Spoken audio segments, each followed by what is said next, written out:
kita dulu bahannya. Silakan Anda buka bukunya yang kelima.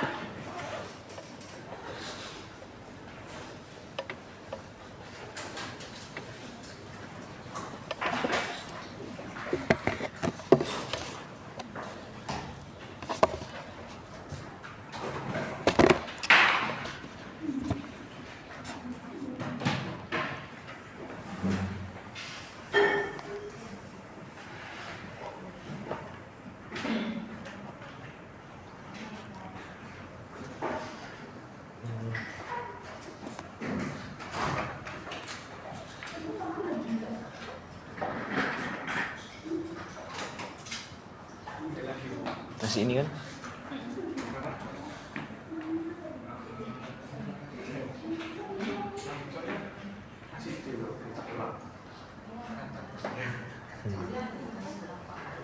Kayaknya susah ya, kelompok aksi.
Sing kotak Mas Bro, makasih. Mbono iki gak ketok sing kotak. Masih Yuk. piro? Oh, Lu jancuk mah. Mane. Gantian sekarang ngomong berarti no. anjing ngajari ya kamu, Dik. Hah? Anjing ngajari ya kamu, Dik. Aku karo. Apa ngajar? Lek aku karo lek kamu sing ngajari. Hah? Lek aku karo kan kamu sing ngajari. Iya, aku Oke, selamat pagi semua. Ya. Oke. Hari ini kita akan masuk ke chapter 5 ya, intercompany profit transaction Apa yang nyoret-nyoret? terkait dengan inventory. Nah, ceritanya hari ini kebetulan saya harus berada di tempat lain jam 9 nanti. Asik. Jadi saya minta izin nanti sebelum jam 9 kita selesaikan kelasnya ya. Oke. Kita lanjutkan minggu depan. Nah, untuk hari ini apakah sudah ada untuk kelas ini apakah sudah ada ketua kelasnya? Ketua kelas AKL 2 belum? Kayaknya Siapa ini yang mau dipilih di ketua kelas ya? Supaya mempermudah koordinasi Bapak Ibu dosen. Siapa? Siapa? Susun. Ya, sama saya. Ya. Oke, Sun, Mati, nanti Bu, kalau ya. sudah jam Mati, 9 saya tolong jawab Bapak ya. Oke, hari ini kita akan ngobrol mengenai intercompany profit yang terkait dengan sediaan, ya. Nah, minggu lalu Anda bersama Mendika, gitu ya, udah belajar bahwa kalau dalam kombinasi bisnis, gitu ya, transaksi antar company atau intercompany transaction itu harus dihapus, gitu ya. Nah, sama nggak boleh ada negara dalam negara sama, gitu ya. Dalam bisnis combination, gitu ya, tidak boleh ada transaksi. Bukan kita ucap. Tak mau. Oke, ya. Sudah experience kayaknya ya. Jadi dalam kombinasi bisnis itu juga tidak boleh ada, gitu ya, transaksi di dalam antar transaksi di dalam satu perusahaan itu nggak boleh ada. Nah, karena itu kalau misalnya ada di mana Bu, ya kita harus hapus, gitu ya, kalau mau dikonsolidasikan laporan keuangannya. Hari ini kita akan ngomong tentang transaksi yang terkait dengan inventory, ya. Sebelum saya masuk ke jurnal-jurnalnya, saya cuma mau mengingatkan aja ciri-cirinya inventory itu apa sih? Ciri-ciri inventory sediaan apa? Ciri-cirinya sediaan. Sopo saya? Brand, ini? Iya. Ya, apa brand? Habis Habis apa? bisa habis maksudnya. Bisa habis. Oke, semua aset bisa habis kalau kita konsumsi ya yuk. Bedanya apa nih dengan aset yang lain? Iya, apa? Bisa dijual. Oke, dibeli untuk diperjualbelikan, gitu ya. Jadi kita memang berusaha untuk menjual kembali barang yang kita beli, gitu ya. Nah, terus kalau Anda punya sediaan, harapannya terjualnya cepat atau lambat? Cepat, gitu ya. Semakin cepat perputaran sediaan, maka semakin baik bisnisnya. Nah, itu yang membedakan sediaan dengan aset tetap, ya. Kalau aset tetap kan dibeli tidak untuk dijual lagi Bu, gitu ya. Digunakan dalam operasional perusahaan. Jadi kalau aset tetap belinya hari ini, jualnya mungkin masih 5 tahun lagi, gitu ya. Tapi kalau sediaan belinya hari ini, kalau bisa ntar sore laku, gitu ya. Nah, oke. Jadi untuk sediaan karakteristiknya adalah kita ingin perputarannya cepat, ya. Kita kepinginnya perputarannya cepat. Karena itu, ya, karakteristik umum dari persediaan, ya, dia kalau bisa nggak kendor lama-lama di gudang, ya. Dia kalau bisa nggak kendor lama-lama di gudang, ceritanya seperti itu. Nah, terus apa sih kaitannya dengan perlakuan akuntansi, ya?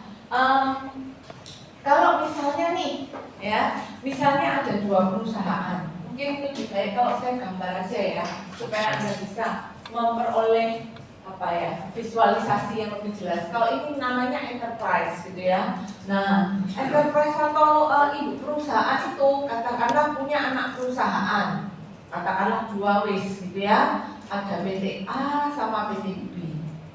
Ya, misalnya kayak gini. Ya, lalu dari enterprise ini dia jual ke A, jual sediaan ke A. Ya, nah kalau jual ada labanya enggak? Iya. Ya iya Bu, meskipun sama anak perusahaan ya harus ada labanya, gitu ya. Kira-kira kenapa? Loh Bu kan jual sama anaknya sendiri, masa dilagain? Tapi kenapa kok harus tetap ada labanya? Kenapa kira-kira? Kalau parent atau induk perusahaan jual ke anak perusahaan, gitu ya, meskipun anaknya sendiri kok tetap dikasih laba, kok tego-tegoan gitu ya. Tapi kira-kira kenapa? Ada yang tahu kenapa? Ada yang tahu kenapa? Ya, secara manajemen ini adalah keputusan yang strategis ya. Karena kalau enggak, gitu ya, maka dari sisi yang jual seolah-olah dia manajemen inventory-nya jelek dong, ya, atau manajemen penjualannya jelek dong, gitu ya. Kenapa? Iya kok nggak ada profitnya, gitu ya. Oh ternyata jualnya sama anaknya sendiri, ya. Jadi banyak hal kenapa kok meskipun parent jual ke anak perusahaannya tetap dikasih laba, ya. Dari sisi manajemen persediaan, manajemen marketing, kemudian dari penilaian kinerja marketingnya yang ada di sini itu fair, ya. Oke. Nah, parent jual ke anak perusahaannya, ya, jual sediaan. Ini namanya transaksi internal, ya, namanya transaksi internal. Selama sediaan itu masih muter aja gitu ya, antara parent sama subsidiary-nya, maka keuntungan dari penjualan sediaan nggak boleh diakui dalam laporan konsolidasi, ya. Jadi selama sediaan itu masih belum bisa dijual ke pihak lain, maka profit dari penjualan parent ke subsidiary-nya itu dalam laporan keuangan konsolidasi nggak boleh diakui, gitu ya. Namanya masih unrealized profit, ya. Namanya masih unrealized profit. Nih, ya.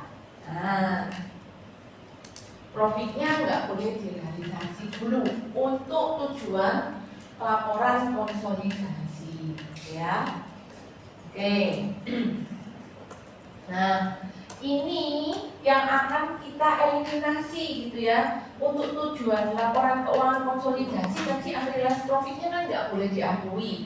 Berarti saat Anda menghasilkan laporan keuangan konsolidasi, unrealized profitnya harus dihapus dong, gitu ya. Misal nih jualnya, misalnya beli kosnya 10.000, dijual 12.000, oke, gitu ya. Maka parent akan mengakui penjualan dengan laba 2.000. Tapi pada saat laporan konsolidasi, laba 2.000 itu tidak boleh ada.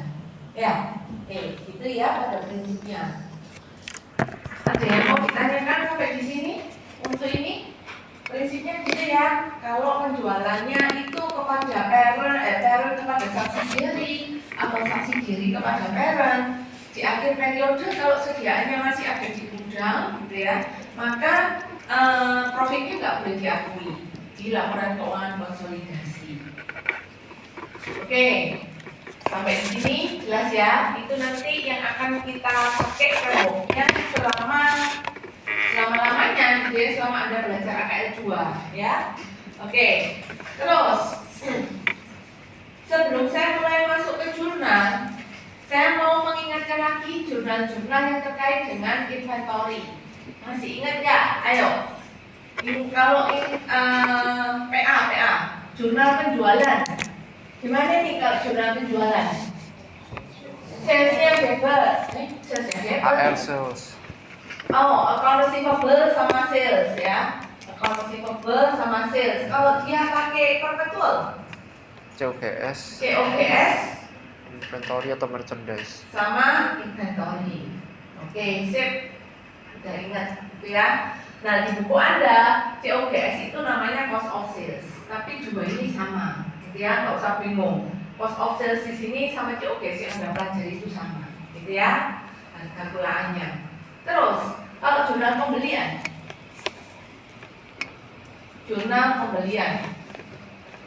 merchandise, cash atau merchandise inventory, terus cash atau account payable. cash atau account payable. Itu ya. Nah, ini kalau penjualannya tunai juga bisa low cash ya. Nah, cuman ini aja gitu ya. Ini basicnya. Dari sini nanti kita kembangkan kemari ke sini ya. Oke, sip. Sudah? Masih ingat ya? Jadi saya nggak usah jelasin lagi nanti jurnal-jurnalnya. Next, yang berikutnya, yang perlu Anda ketahui lagi adalah, oh iya, pasti pernah dengar dong istilah ini, downstream sama upstream. Sudah pernah dengar? Kalau downstream itu down, turun gitu ya, berarti dari parent yang jual ke subsidiary gitu ya. Kalau upstream berarti kebalikannya gitu ya, dari subsidiary-nya yang akan jual ke parent gitu ya. Kalau downstream itu penjualan dari parent kepada subsidiary. Kalau upstream berarti penjualan dari subsidiary kepada parent-nya. Oke.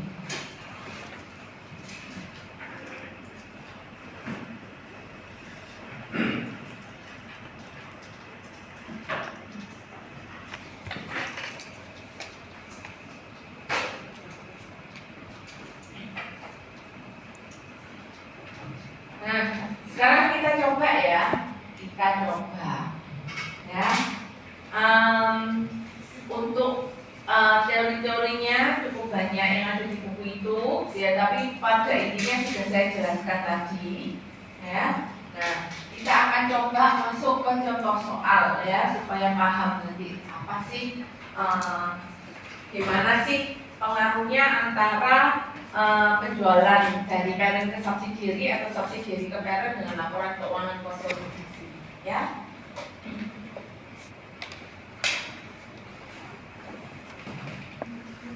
Hari menurut depresiasi di tabel ini. Soalnya tak cek kemarin tapi sampai Anda paham kan hubungan parent sama subsidiary sudah minim sampai dijelaskan? 25. Ya. Useful Oke. apa useful Menurut life. Anda mereka Kalau adalah gitu, dua entitas yang ambil berbeda lagi. atau tidak? Mm-mm. Parent sama subsidiary itu dua entitas yang berbeda atau sama? Mm-mm. Berbeda. Karena entitasnya berbeda, maka parent punya laporan keuangan sendiri, ya. Subsidiary punya laporan keuangan sendiri. Nanti di akhir periode, ya, tugasnya para akuntan ini untuk mengkonsolidasikan laporan keuangan parent sama subsidiary-nya. Ya, oke. Yuk kita lihat contoh soal.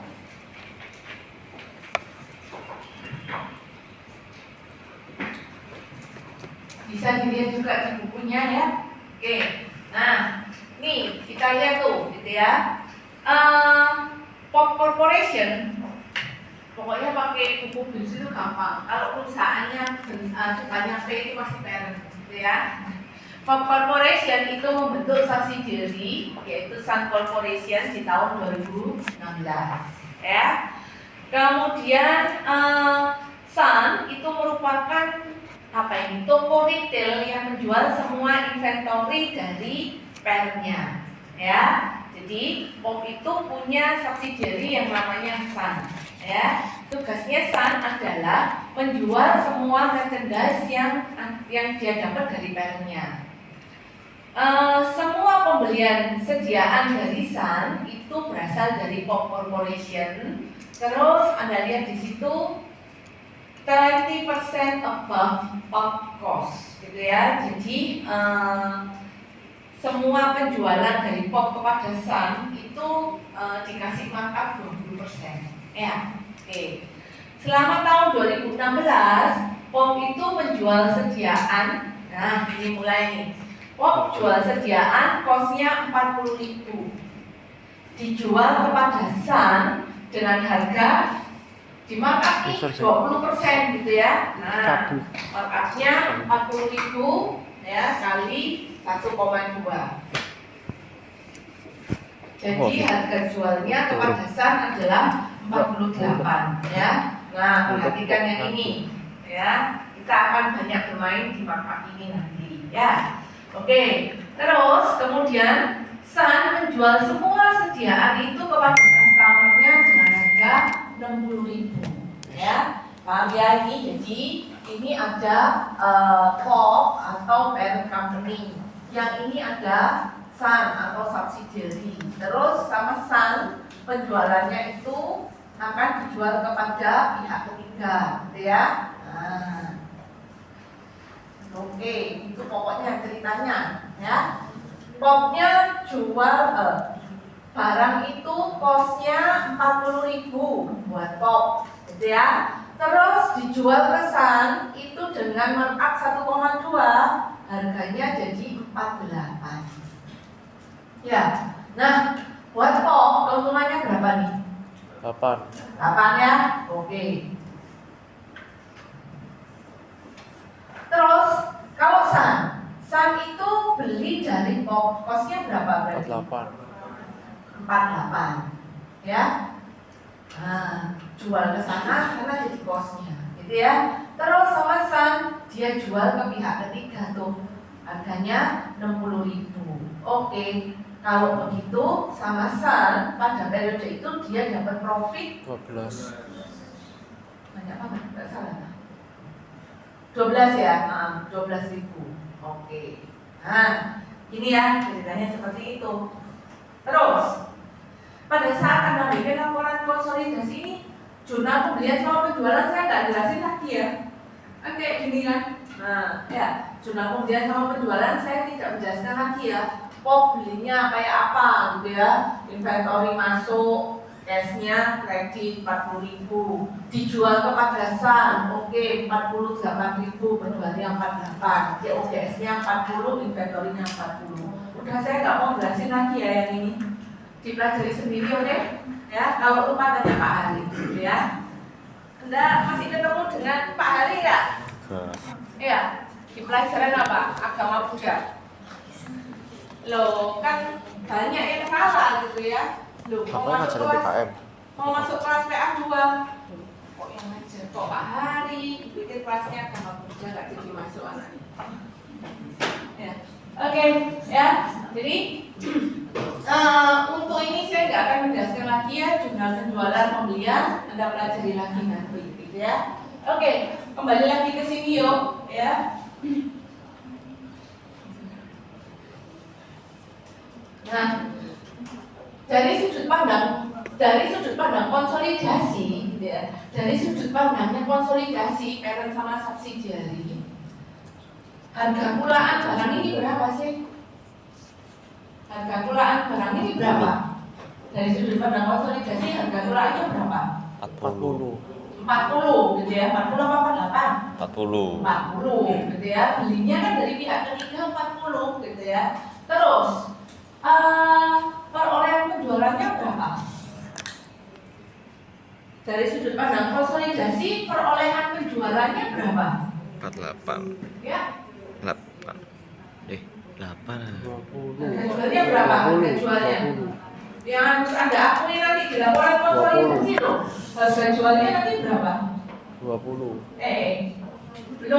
Belum tanya sampai ke situ, Brian. Harga jualnya berapa?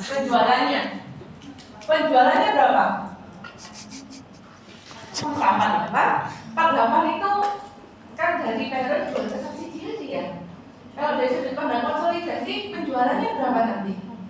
60. Harus 60 gitu ya. Jadi dari sudut pandang konsolidasi yang kita perhitungkan hanya penjualan atau transaksi dengan pihak ketiga, gitu ya. Beli dari pihak ketiga berapa, dijual kepada pihak ketiga berapa, gitu ya. Yang di dalam itu dapur-dapurnya nggak usah dikasih tahu orang lain, ya. Oke, jadi dari sudut pandang konsolidasi nanti harus keluar COGS-nya 40. Penjualannya harus keluar berapa? 60, gitu ya. Nah, berarti nanti gross profit konsolidasinya berapa? 20. Yang mana berarti kalau gitu yang perlu dihilangkan? 48 ini nggak penting gitu ya dari sudut pandang konsolidasi. ya. Nah, karena itu gitu ya, untuk tahun 2016 ya, untuk tahun 2016 karena penjualannya itu atau barangnya udah habis semua gitu ya, berarti tidak ada barang tersisa di gudang gitu ya, maka tugasnya akuntan adalah menghapus penjualan intercompany aja ya. Kenapa? Karena semua profitnya sudah terrealisasi ya. Nah, jadi karena ini downstream ya, parent jual ke subsidiary, berarti yang perlu dihapus adalah penjualan intercompany-nya tok. Inventory. Anak grup sedinfet. Ya. Kalau salesnya saya debit 48, cost of salesnya saya kredit 48, maka ya, salesnya yang tertinggal adalah 60. COGS yang tertinggal cuma 40. Ya. Nah, ini adalah partial balance sheet consolidation ya. Kalau PO kan melakukan pengakuan sales 48, COGS-nya katanya 40, katanya PO itu ya, profitnya 8.000. Katanya Sun, enggak kok, aku belinya 48 gitu ya, terus tak jual 60, jadi aku punya profit 12 ya. Tapi dari kedua transaksi ini ada yang namanya transaksi internal, ini yang harus dihapus ya. Jadi di consolidated statement nanti tinggalnya salesnya 60, COGS-nya 40, gross profitnya 20. Ya, sampai di sini ada yang mau ditanyakan? Ya, jadi intinya kalau di kombinasi bisnis itu semua transaksi yang intercompany harus dihapuskan. Udah itu aja, ya.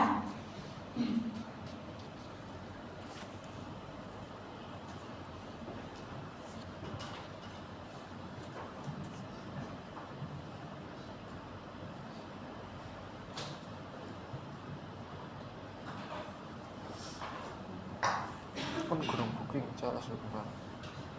Terus pertanyaannya. Terus pertanyaannya. Jurnal ini, Jurnal Adjustment and Elimination, itu apakah mengubah angka-angka yang ada di bukunya Pop dan Son?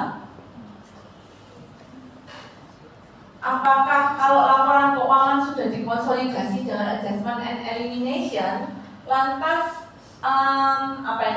Pop atau Son itu saldo-saldonya diganti? Kalau ada jurnal penyesuaian dan eliminasi, apakah bukunya Pop sama bukunya Sun ini perlu kita ganti? Enggak. Nggak perlu, jangan sampai gitu ya. Mereka adalah entitas yang berbeda ya, biarin aja pencatatannya sendiri-sendiri ya. Jurnal penyesuaian dan eliminasi itu hanya diperlakukan untuk supaya Anda bisa membuat consolidated statement, cuman itu aja ya. Tapi tidak mengubah apapun ya, di bukunya Sun nggak berubah, bukunya Pop juga nggak berubah ya. Jadi jurnal ini hanya ada di kertas kerja konsolidasi. Tujuannya apa? Supaya kita bisa bikin consolidated statement. Kalau Anda misalnya Sakti Mandra Bunda, wis gak usah pakai kertas kerja dibayang-bayangin aja bisa, ya wis gitu ya. Hasilkan itu laporan keuangan konsolidasian. Tapi karena kita susah gitu ya, kan banyak ya intercompany transaction antara Pop and Sun itu selama tahun itu gitu ya, maka kita butuh bantuan kertas kerja ya. Oke, ada pertanyaan untuk yang contoh pertama ya. Jadi contoh pertama itu adalah yang paling sederhana. Artinya apa? Berarti pada akhir periode semua sediaan intercompany itu berhasil dijual ya. Nggak ada lagi yang namanya unrealized profit, nggak ada gitu ya. Barangnya udah habis terjual itu. Oke, sudah. Kita pindah ke contoh yang kedua. Udah ya, saya pindah ke contoh yang kedua ya.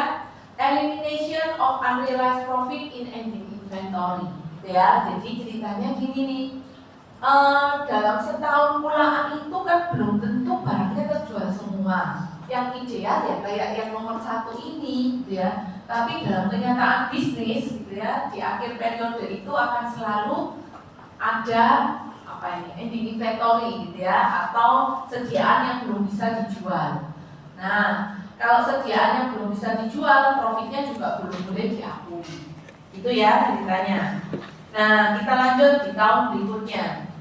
Kalau tadi tahun 2016, sekarang kita buka tahun 2017 ya. Tahun 2017 POP itu jual sediaan kosnya 60, kosnya pulaknya 60, dijual ke Sun 72.000. Sun menjual semua kecuali 12.000 dari sediaan itu, ya.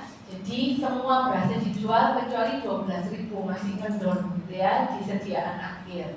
Terjualnya kepada customer nilainya 75.000. Ya. Oke. Terus ini adalah jurnal entry terkait dengan pembelian dan penjualan. Saya nggak jelasin lagi ya, bisa ya jurnal pembelian dan penjualan nih, gitu ya. Nah, sekarang kita coba untuk ngisi ini, gitu ya. Kita coba akan ngisi yang punyanya intercompany transaction. Ya, saya hapus dulu. Ini yang tahun 2016. Sekarang kita ke 2017.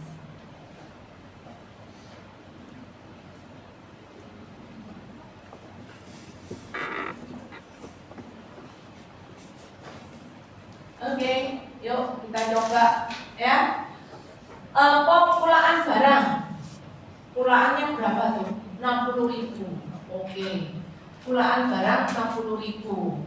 Tadi dikasih laba 1,2 Bu, di markup 1,2. Berarti harga jualnya harusnya 72.000. Ini ya. Nah, itu dari sudut pandang POP nih. Jadi dari transaksi itu POP mengakui, oh aku punya gross profit 12.000. Dari mana? Dari penjualan kepada subsidiary.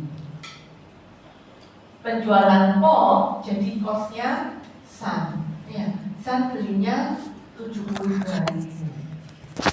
Ya, terus dari 72.000 itu dia bisa jual berapa nih?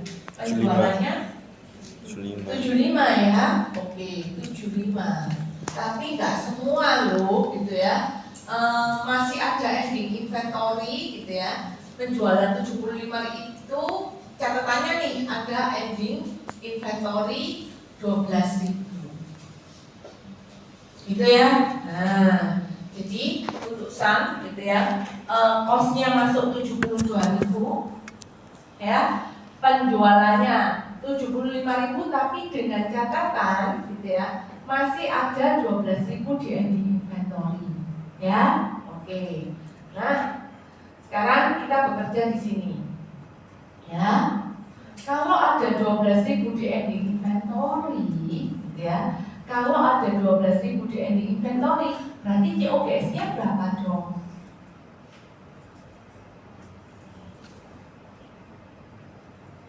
Kalau ada 12.000 di ending inventory, berarti COGS-nya berapa dong? Nah, kan belinya tadi 72.000, 12.000 belum bisa dijual. Berarti yang masih ada di cost of sales-nya berapa?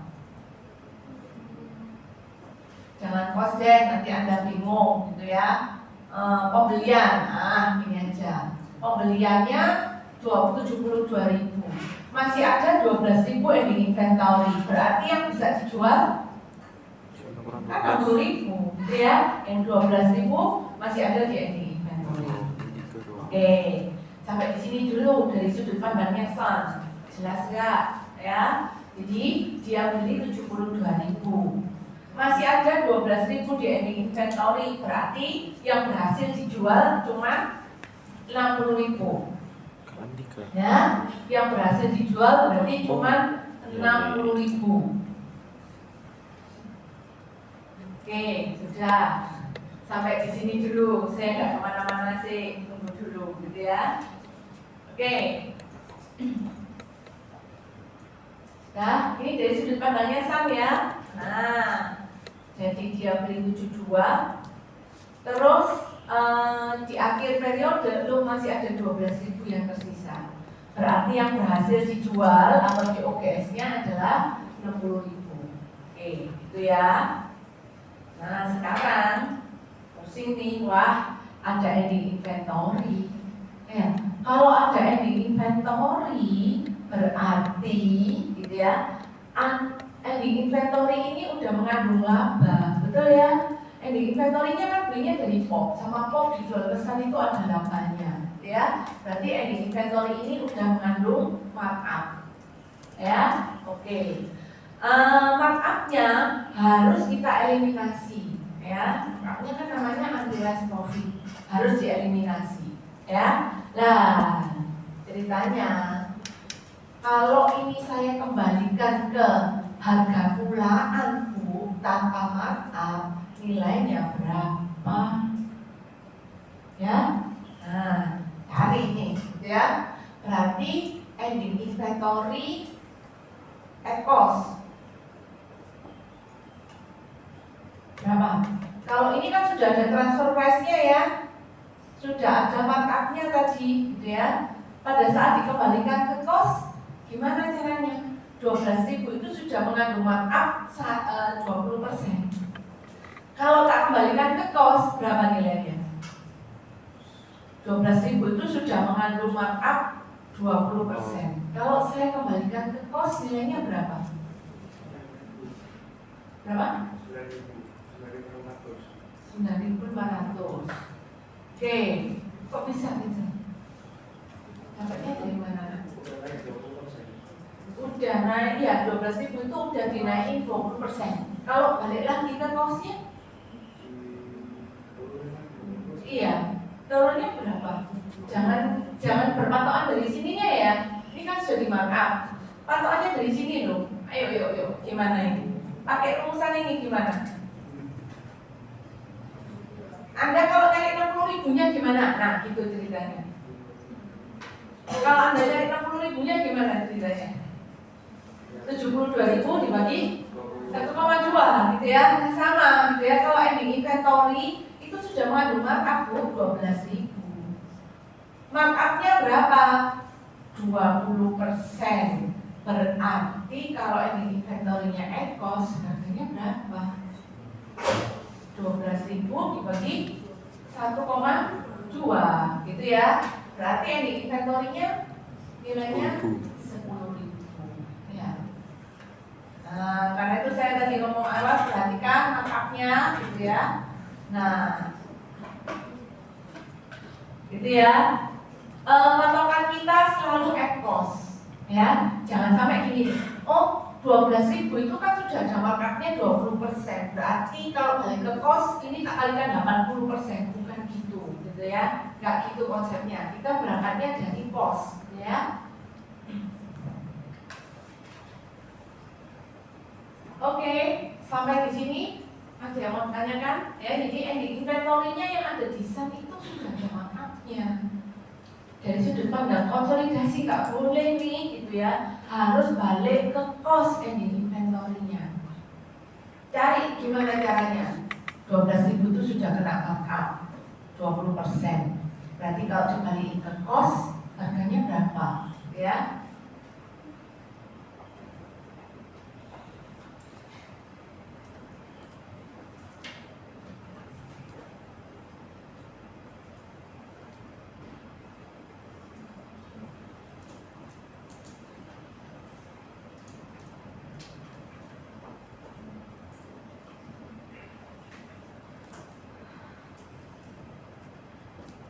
Oke, sudah. Yo, yang masih bingung silakan tanya. Ya. Ayo, yang masih bingung silakan tanya. Ya, jadi kalau ada ending inventory, cari ending inventory at cost, gitu ya. Kalau intercompany transaction dengan sediaan, di akhir periode masih ada ending inventory-nya, cari ending inventory-nya at cost.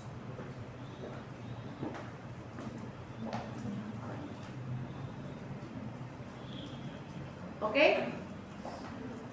Yang masih gak ngerti ayo tanya ya, daripada nanti.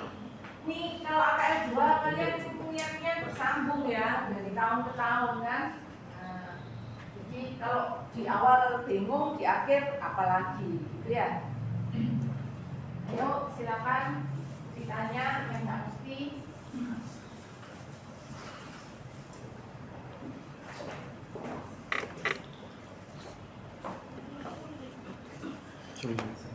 Ada yang mau tanyakan? Gitu ya.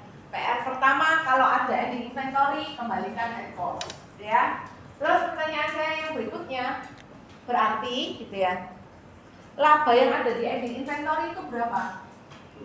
2.000. Gitu ya. Costnya 10.000, diakui 12.000. Oke, ada laba 2.000 di ending inventory. Nah, itu yang akan Anda eliminasi di jurnal ini. Ya, menghapus unrealized profit di ending inventory. Ya, berapa yang dihapus di soal ini? 2.000. Sudah ketahuan, kita udah pada ngitung tadi, gitu ya. Nih, selisihnya 2.000 lah. Inilah yang namanya unrealized profit, gitu ya. Parent jual ke subsidiary, iya jual, gitu ya. Tapi karena subsidiary-nya belum berhasil menjual ke pihak lain, ya, maka ada yang namanya unrealized profit.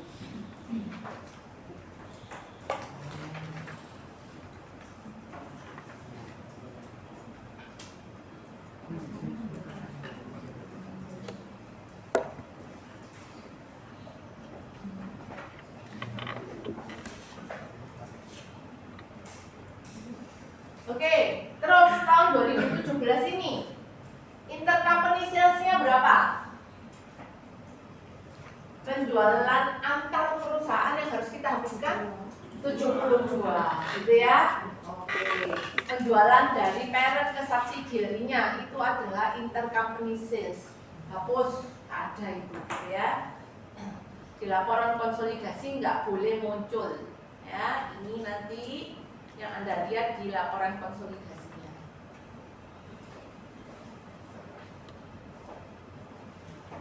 Yang belakang nggak kelihatan, kurang naik ya.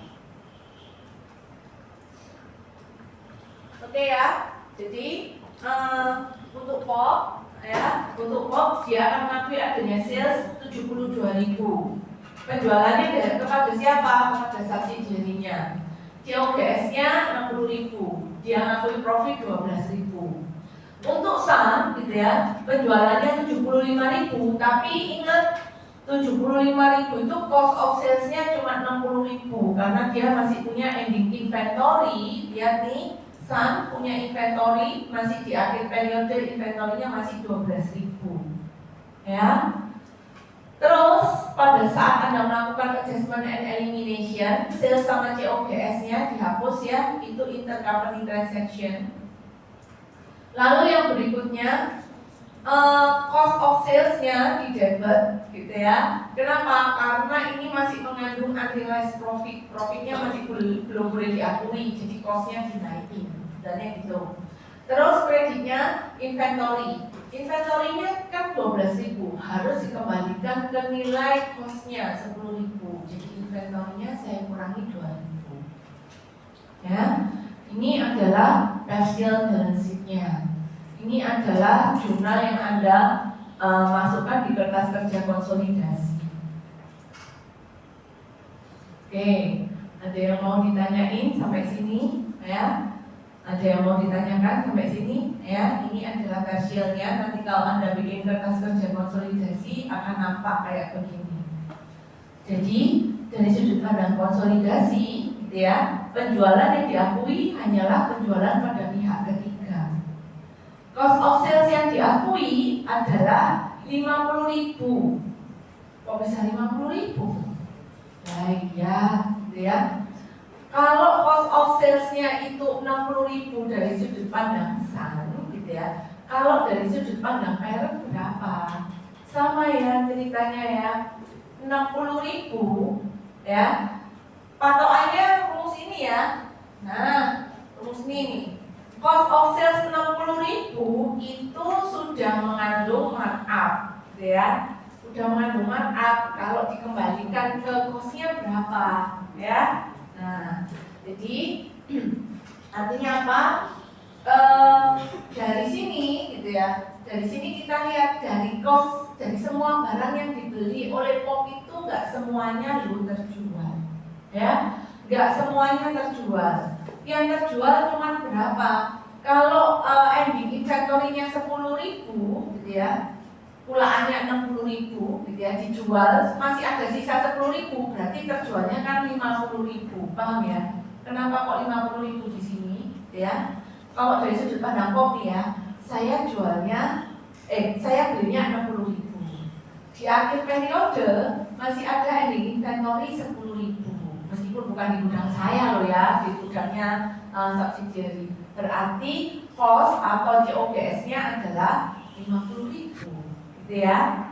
Nah, ini kalau dari sudut pandang konsolidasi, tunggu kok bingung ya, nanti pelan-pelan, gitu ya. Pelan-pelan seiring berjalannya waktu, ya.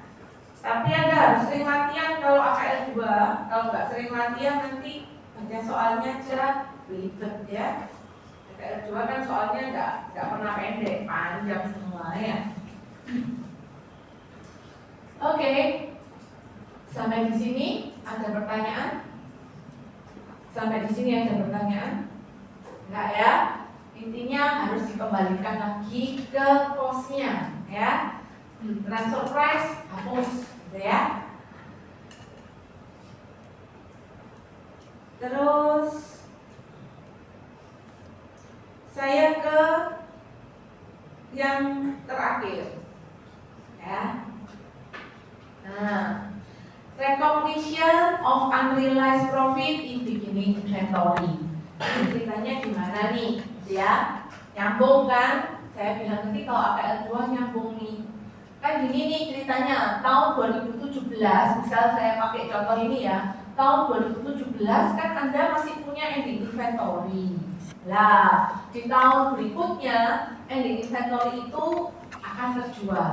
Kalau sediaan kan harus dijual dalam jangka waktu dekat ya.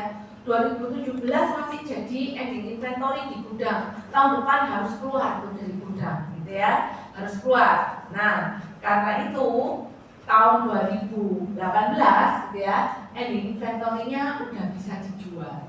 Kalau ending inventory-nya udah bisa dijual, maka profitnya boleh dong diakui, gitu ya. Jadi namanya recognition of unrealized profit in beginning inventory. Ending inventory tahun lalu akan menjadi beginning inventory tahun ini. Ya, nah kita lihat contoh soalnya ya. Jadi lanjut nih, gitu ya, ini tadi 2017. Sekarang kita ke tahun 2018. Tahun 2018, Pop Corporation itu menjual sediaan cost-nya 80.000. Dijual kepada Sun ya di markup 1,2 tadi, jadinya harga jualnya 96. Terus Sun itu menjual 75% dari sediaan itu dengan harga 90.000 ya. Terus Sun juga menjual item di beginning inventory dengan transfer price 12.000 ya. Nah, yang ini dijual dengan harga 15.000. Oke, nah nanti. Nah, sekarang kita lihat untuk jurnalnya ya. Yang ini jurnalnya kita bahas sebentar aja supaya Anda tahu gitu ya. Kalau jurnalnya parent tidak ada masalah ya. Pembeliannya 80.000, penjualannya 96, COGS-nya 80, nggak masalah. Sekarang penjualannya dari Sun, gitu ya. Dia belinya 96.000, udah diketahui di soal, ya. Tapi penjualannya kok bisa 105? Dari manakah itu? 105, dari mana penjualan 105? Ayo, tahun 2018, penjualan 105 itu dari mana?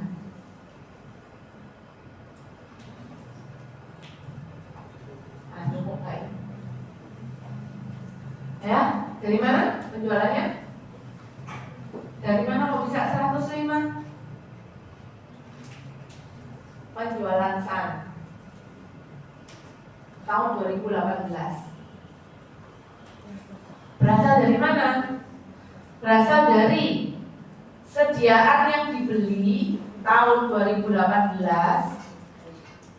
Dia kan beli dari POP gitu ya. Sediaan yang dibeli dari POP tahun 2018 itu bisa dijual 75% dengan harga 90.000 ya. Terus selain itu dia juga ya berhasil menjual sediaan awal dari tahun 2017. 12.000 dijual 15.000. Maka penjualan sah tahun 2018 kalau di total adalah 105. Ya. Dari dua jenis sediaan. Ya, sediaan yang dibeli tahun itu, dijual tahun itu 90.000. Dan sediaan dari tahun yang lalu bisa dijual di tahun ini. Harganya berapa? 15.000.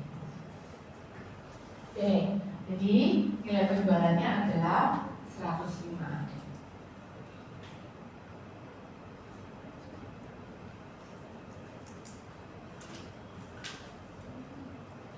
Sudah? Yang mau ditanyakan sampai sini? Ya, 105 itu dari mana jelas ya? Terus Anda cari, kenapa kok COGS-nya sang itu 84? Nilainya dari mana itu? Dari mana? 75% kali 75% kali 96 ditambah 2017. Ya, berapa?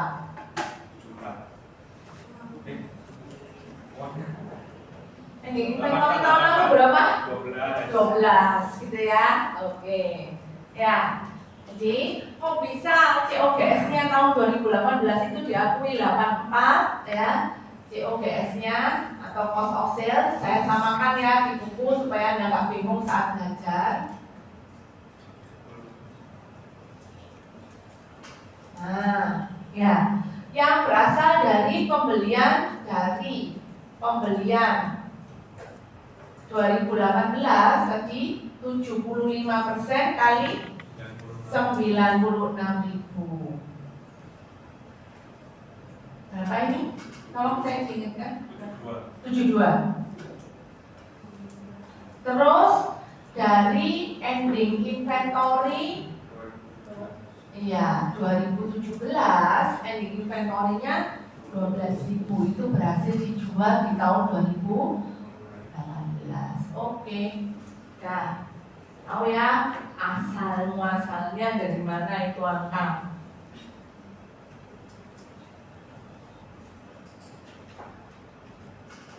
Terus berapa tuh Kondi?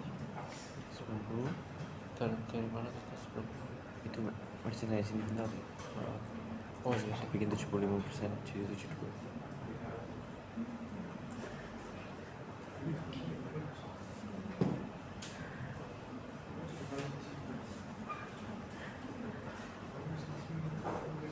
Makasih akunya. Terima kasih. Perlu vitamin C supaya nggak merah. nggak usah. Nggak better saya waras. Ayo. Nggak better saya waras. Geblak apa? Makanya tak ombe turu aku.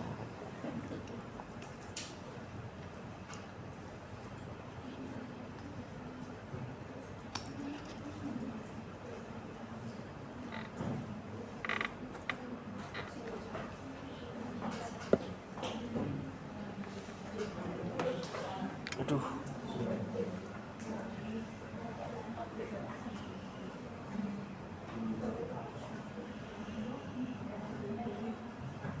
Yuk, kita coba ya. Masukkan itu soal ke sini, gitu ya. Tahun 2018. Ya. Oke, POP itu pulaan barang 80.000. Ya, dijual kepada sang dengan markup 20%, dapatnya 96. Jadi sama POP dia mengakui gross profit 16.000. Sang mengakui pembelian 96.000. Tapi ingat ya, pembeliannya itu 75% itu terjual, yang 25% jadi ending inventory. Berapa nih? Tolong dong saya dihitungkan 25% dari 96. 24. Oke. Ya, jadi ending inventory-nya masih 24. Ya, yang terjual tadi kita sudah hitung ya, yang terjual 75% kali 96, 72.000. Itu yang terjual. Yang ada di ending inventory masih 24.000. Oke, terus dia jualan kepada pihak ketiga, nggak tahu ibu dapat duit, oh ya 90.000 ya, penjualannya tahun 2018 90.000. Oke, sudah. Nah, sekarang gini nih, kalau ada ending inventory tadi, tugas Anda adalah kalau ini pada markup, ada markupnya. Kalau nggak ada markup nilainya berapa? 24.000 itu ada markupnya 20%. Kalau nggak ada berapa? Kalau nggak ada berapa? 20.000 ya. Jadi saya cari nih ending inventory at cost. 24.000 saya bagi 1,2 dapatnya 20.000. Oke, berarti tahun 2018 saya ada unrealized profit 4.000. Ya. Nah. Ya.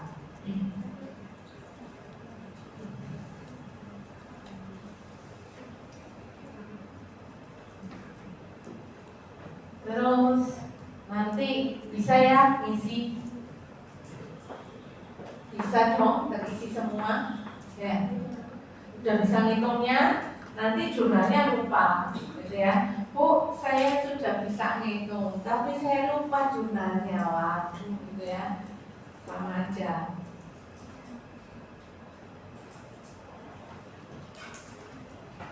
Ayo, ada yang mau ditanyakan sampai sini? Mama.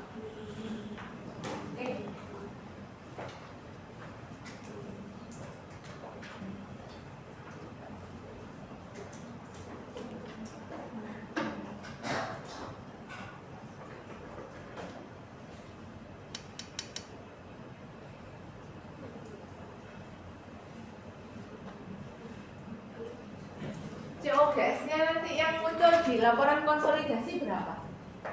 Ayo.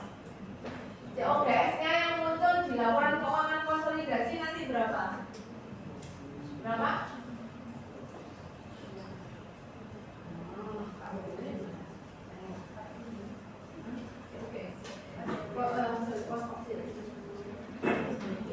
Oh iya, gedung korupsi.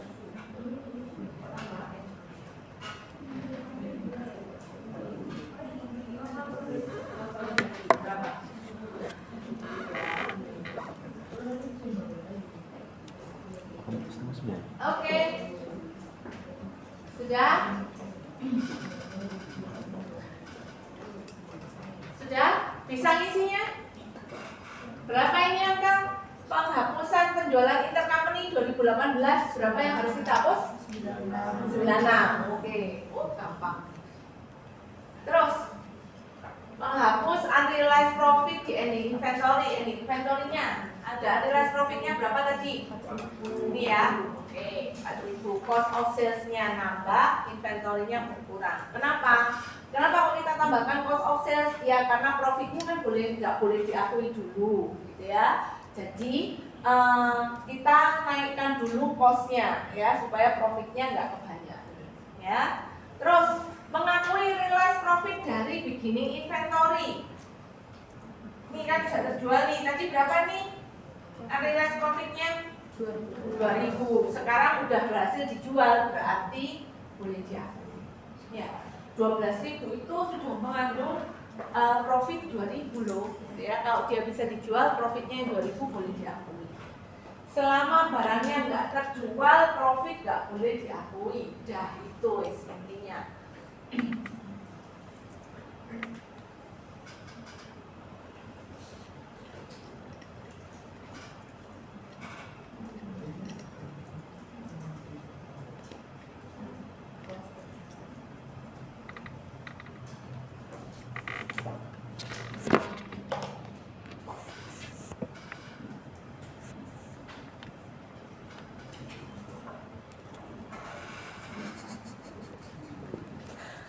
Kayak orang buat enggak sendiri. nolong cepet. Atau kabur. Oke. Kita lihat ya, partial balance sheet-nya nanti Anda dapatnya kayak gini nih. Partial consolidated worksheet ya. Dapatnya kayak gitu tuh, gitu ya. Salesnya dari punya POK 96 gitu ya. Punya Sun tadi salesnya 105 ya, udah kita hitung. COGS-nya punya POK-nya 60.000. Kalau yang punya Sun tinggal 84.000 gitu ya. Kenapa? Ya, soalnya dari tahun ini aja 72.000, yang dari tahun lalu 12.000 sudah kita hitung 84.000 ke bawah sini. Lalu yang berikutnya gitu ya, apa sih yang terpengaruh? Inventory gitu ya. Inventory kalau Anda lihat gitu ya, inventory-nya sekarang ada di punyanya Sun, nilainya 24.000. Ini punyanya POK sendiri, ini punyanya Sun. Terus Anda masukkan ini ya, adjustment and elimination entry. Salesnya di debit, COGS-nya di credit. Ya. Lalu yang berikutnya, ini investmentnya di debit, gitu ya, mengakui realized profit dari beginning inventory. Loh, kenapa kok di akun investment? Iya, karena barangnya udah nggak ada, gitu ya, udah terjual. Karena itu kita tambahkan ke nilai investmentnya. Investmentnya debit, kreditnya adalah cost of sales. Ya.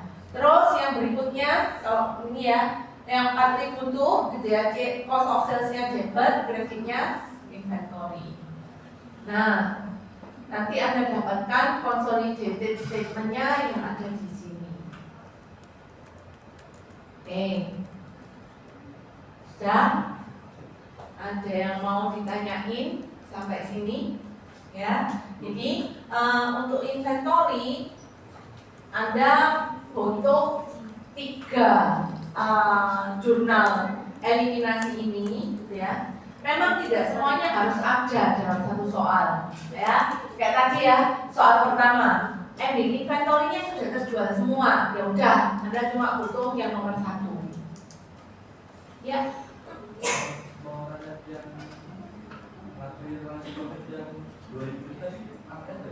Oh, dari ini, dari tahun yang sebelumnya. Dari tahun yang sebelumnya. Nah, dari sini.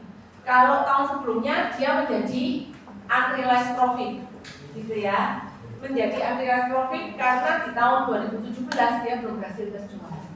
Nah, di tahun 2018 dia berhasil terjual, maka dia menjadi realized profit. Jurnalnya jadi kayak gini. Gitu ya. Oke, yuk, thank you. Ada yang nanya? Ada lagi dong yang nanya? Masa nggak ada yang nanya, gitu ya? Apa ya? Penjelasan saya terlalu jelas ya. Atau mungkin Anda saking gak jelasnya ya. Loh, kan ada 2 kemungkinan ya di antara 2 kutub ekstrim. Oke, ya. Nih, sampai mana tadi kita? Ini. Ya. Yang pasti ada yang nomor 1, gitu ya. Yang pasti ada yang nomor 1. Nomor 2 dan nomor 3 belum tentu ada. Ya, tapi yang pasti ada kalau intercompany transaction terkait dengan inventory pasti ada yang nomor 1. Ya, yang nomor 2 itu kalau ada ending inventory-nya. Yang nomor 3 terjadi kalau, gitu ya, Anda merealisasi profit dari ending inventory periode pertama. Itu ya. Nah, karena sudah jam 8.28 gitu ya Sun ya. Menjirik rokok yo sungkan sama susu gitu ya. Ya. Saya buka kelasnya ya. Nanti Anda bisa presensi sampai ketemu minggu depan acara kita berarti kerjain yang upstream. Ya, tadi kan cuma downstream. Minggu depan kita nyoba upstream sekaligus kita akan nyoba kerjain di kertas kerja. Saya minta Anda langsung kerjakan di kertas kerja ya. Dan nanti waktu ujian tidak kepoloan gitu ya. Oke. Thank you semua. Itu ada nggak? P14.